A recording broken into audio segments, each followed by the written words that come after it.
guys, it's Angela.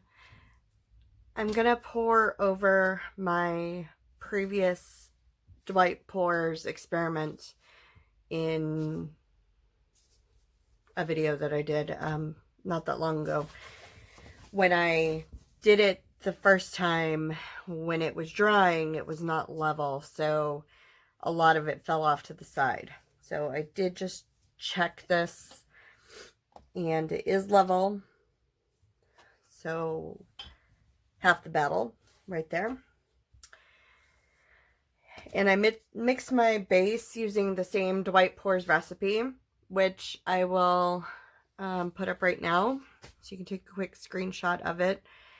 And I will also link in the description below.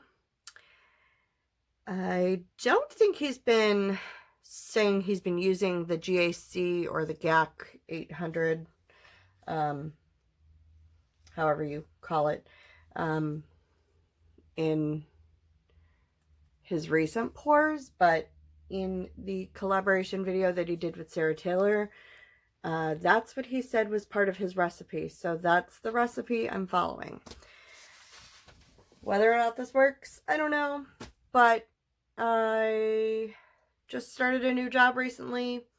I haven't had a chance to pour that much, and I came upstairs and I wanted to do something, so I figured I'd give this a shot because I really didn't like how this canvas looked.